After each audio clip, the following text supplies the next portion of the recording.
the last few years, Nigeria has been hit very hard by terrorism. The rate of terrorism in Nigeria has spiked, particularly in the last few months. It's been really bad. Now, this is a subject that has confused almost every Nigerian. What is the basis of this terrorism? What is going on in a sizable part of northern Nigeria? Why are terrorists hitting Nigeria so hard?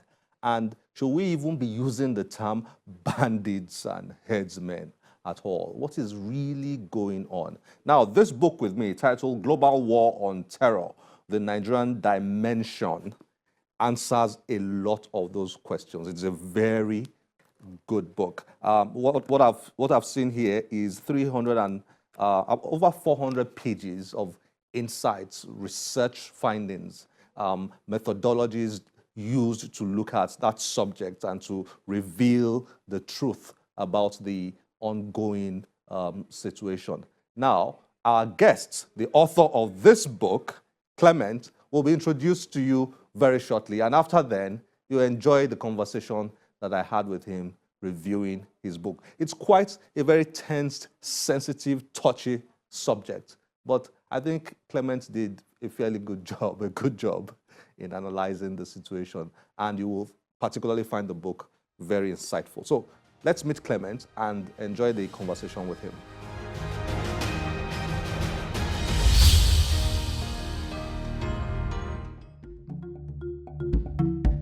Clement Morsindi is an expert in homeland security and counterterrorism affairs. He is a graduate of the prestigious Raphael Recanati International College, Herzliya, Israel, and Tel Aviv University, where he obtained his master's degree in security and diplomacy. Aside being the author of Global War on Terror, The Nigerian Dimension, he is also the author of Nigerian Political Culture Security Challenges. Morsindi is a member of the Nigerian Army Resource Center, Abuja, and a fellow at the Leadership in Nigerian National Security Course 1 and 2. Clement, thank you for joining us on Channels Book Club. It's great to have you here. Thank you very much, Kunle, for having me. It's indeed a rare privilege. I have followed your program for some years, and I'm pretty honored. Thank you. Thank you. It's an honor to have you here. Thank you. And we've been talking about having this conversation for quite a while now. COVID hasn't helped matters. Not at all. Not at all. Great to have you here. Now, you've written a lot. You've put in a lot of intellectual efforts into producing very important literary works. Nigerian Political Culture and Security Challenges is your next book I'm looking forward to reading. After this one, Global War on Terror, the Nigerian Dimension. Congratulations and well done. Thank you. Thank you very much. It's a very serious topic, very sensitive topic, the topic of terror, and the war on terror, and the whole dynamics of terrorism. It's a very serious global topic. What inspired you to write this? Inspiration. I think, among other things, patriotism. Patriotism is the primary reason why I wrote it. Things may be a bit quiet now. I mean, in the theater of terror, northern Nigeria, not completely quiet, but not the way it was in 2012, 13, 14, 15. Those were the years just before I started to put the pen on paper. It was difficult to listen to, the media without hearing the number of, massive destruction of properties and the loss of lives. It was heartbreaking to see fellow countrymen, innocent civilians, caught in the crossfire.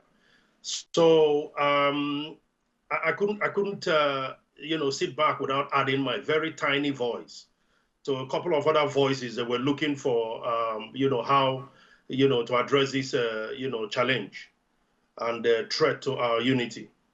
So I've been privileged to live in Israel for over 2 decades before terrorism unfolded in Nigeria. And I've been trained here as a Homeland Security and counterterrorism expert. I've been privileged also to attend several conferences and simulations and seminars with top Nigerian security, personnel from across the board, across the entire Nigerian security architecture. I have sat down with them one-on-one, including the commanders of Operation Lafia Dole. I've heard their concerns, I've heard their challenges and their willingness to understand more about the phenomenon they were dealing with.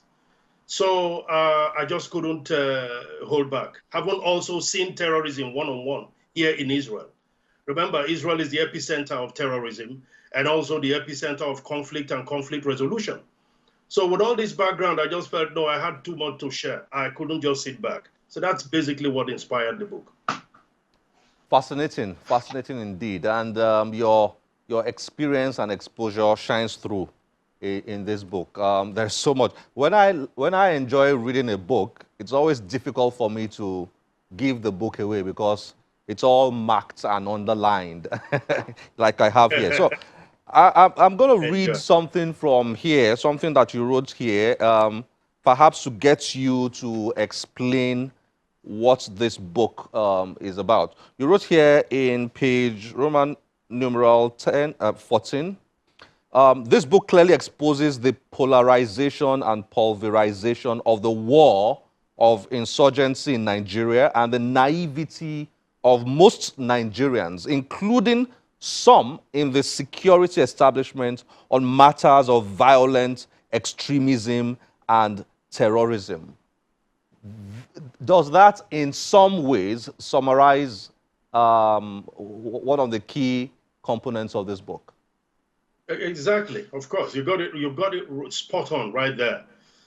First of all, when the whole thing started, we missed it from the beginning. That's the whole genesis of the problems we're having today that kept repeating itself. From the beginning, we had a problem defining terrorism in Nigeria. I'm not saying that issue is peculiar to Nigeria. I think it's a very common thing. If you notice, there is no clearly universally agreed definition for terrorism. Each country had to come up with what it clearly perceives to be terrorism, and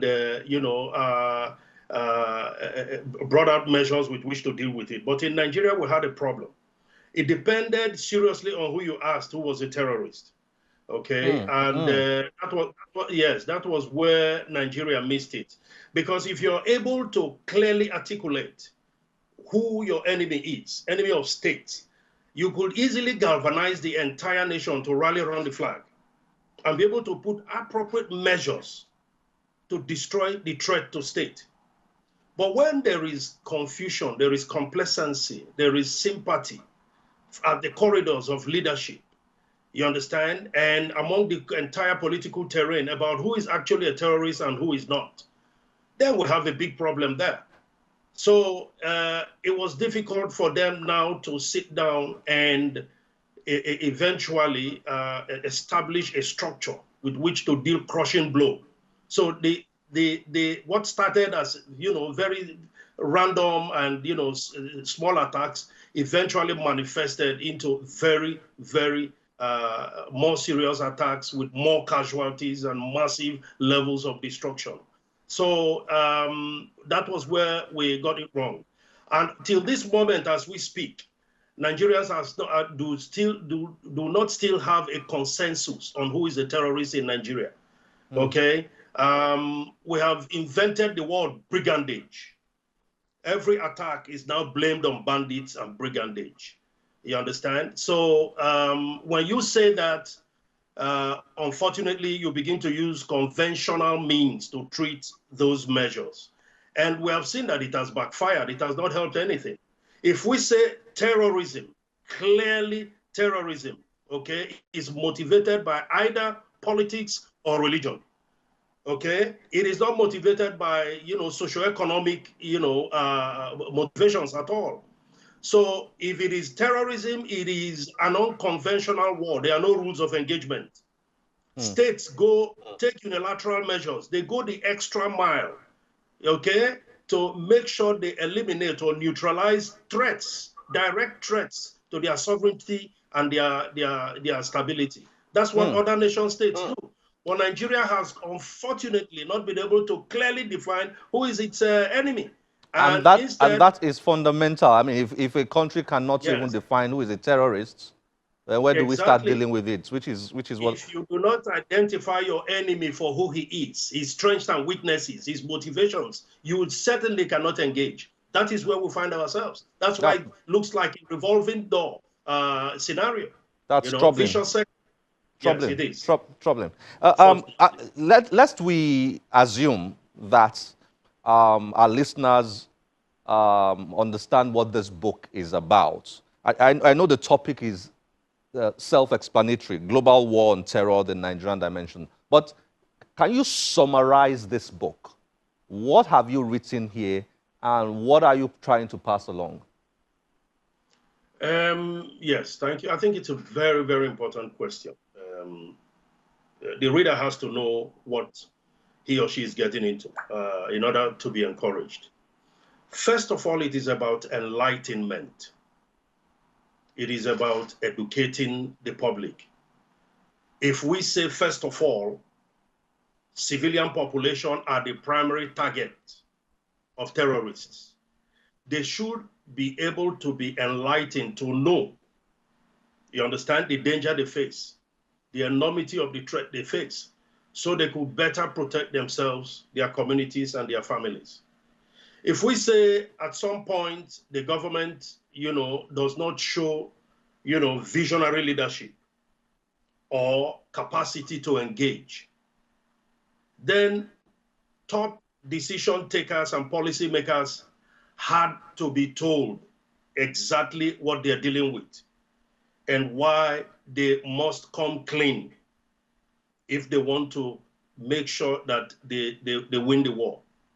Now, if we say the commanders in the field sometimes suffer mass casualty, and sometimes because of, ineffective strategies and tactics, and that they're not making any headway in the war that they've been fighting for 10 years, going to 11, or 11 years already, with non-state actor, then something is obviously wrong. They should be told in no clear terms what they are facing. And then, fortunately, the book also profiles them, field-proven practical solutions to what they should be doing rather than what they are doing. Okay? Thank you. The book encompasses all of this, and that's what I expect the reader to know before getting into it.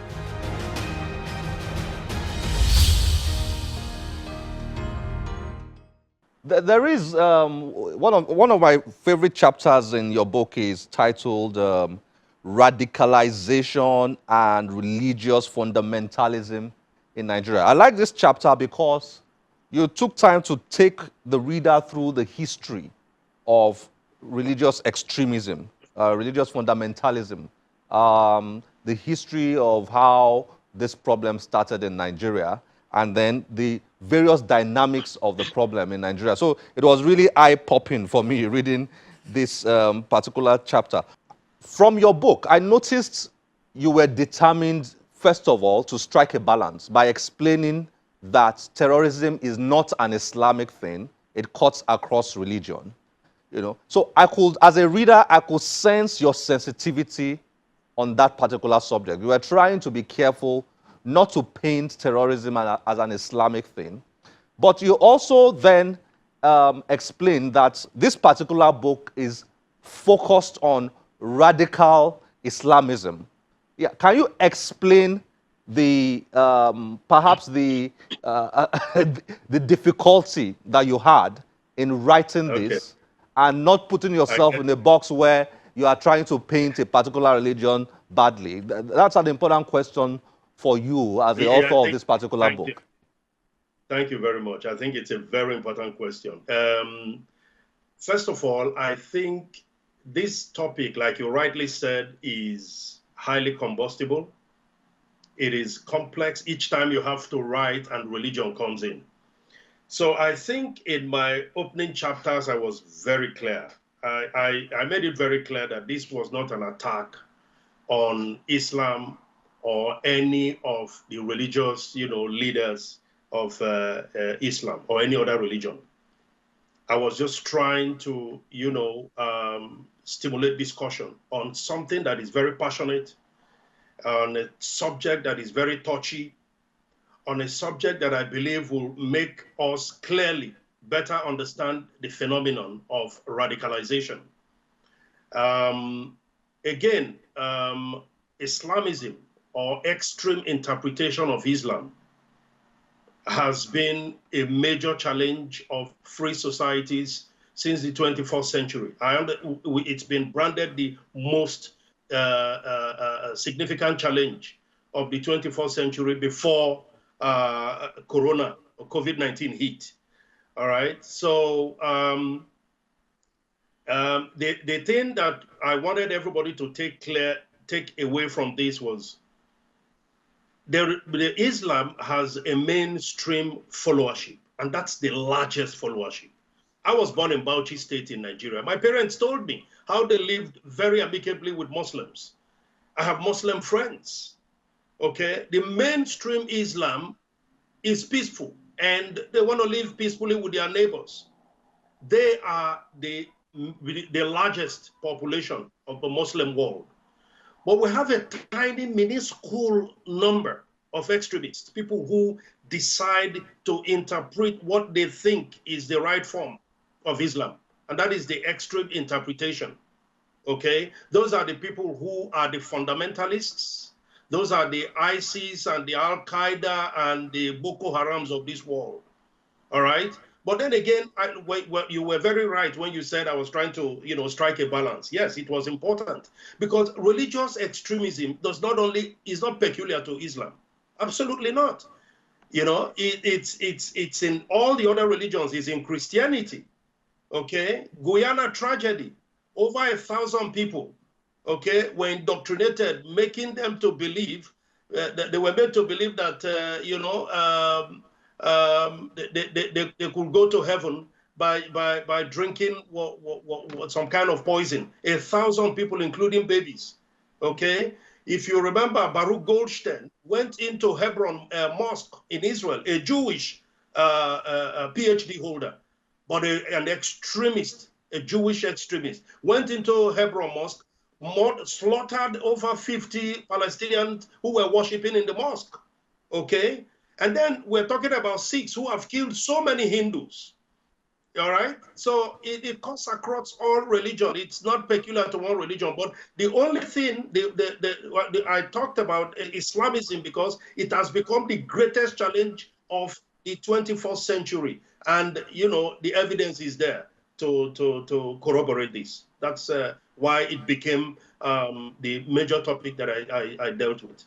I do understand how sensitive the subject is, how particularly in Nigeria where the issue of religion is so touchy and everybody just guards and protects. But you were very explicit in this book by using the word extremism and radicalism, and that is something that has a very global dimension, and anybody who is very reasonable we will to understand. Thank you. And the chapter on Boko Haram here is also very, I did not know that the founder of Boko Haram, I mean, it was so enlightening, Mohammed Yusuf, it was so enlightening here, the way you narrated his story and his vast influence and his involvements in society. I didn't know that until I read this book. So lots of eye-popping experiences for me reading your book. But unfortunately, we don't have a lot of time. You went through militancy in the Niger Delta. You compared, you did a crime versus religious ideology, religious extremism, comparison. That was very interesting. Religious motivations and secular motivations for terrorism. I did a clear comparison of that. And you were very particular about differentiating between what you might call mainstream crime or ordinary crime and terrorism, correct? Yes, of course. We cannot put them on the same scale. That's the problem we've had. Listen, if somebody, a lone wolf, I talked about lone wolf terrorism, somebody who just, snaps, gets a gun and goes all over the place and begin to kill people. In Nigeria, we are quickly, ready to charge such person for, homicide. We look for domestic laws to deal with that kind of person right away. Okay, but if he had strapped himself with a let's say a suicide vest, goes into the market and blows himself up, we say terrorism. So I think it is very important that we go beyond our domestic laws to begin to see how to legislate laws about terrorism. Because you see, once it has infiltrated into a society, it is very difficult to leave. Any gruesome, reckless destruction of life or property, okay, innocent life, you understand, is terrorism.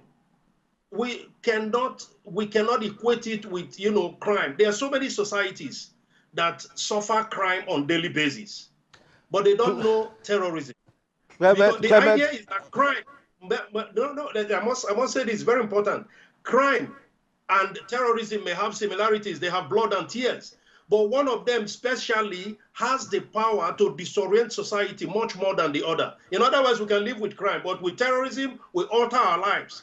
The society can become paralyzed. So that's why we must make a difference. We must not put them on the same scale.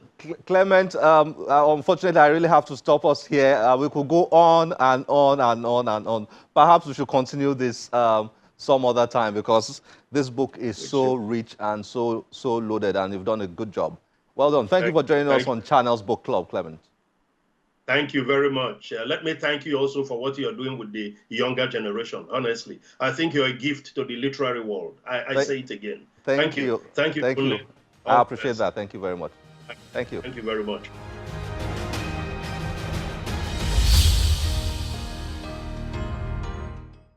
That was insightful, wasn't it? There's so much to unravel. There's so much to look at. Nigeria's potential is just being curbed. I mean, we're not moving forward as we ought to be moving forward. There's so much we can do. So many millions of young people with talents and potential.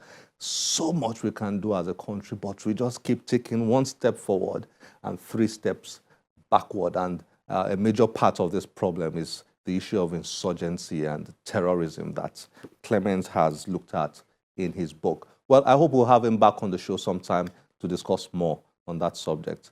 And this is where we have to draw the program to an end today. Time is never our friend. As always, we'll be delighted to get your feedback through any of our social media platforms displayed on your screen. My name is Olakunle Kasumo.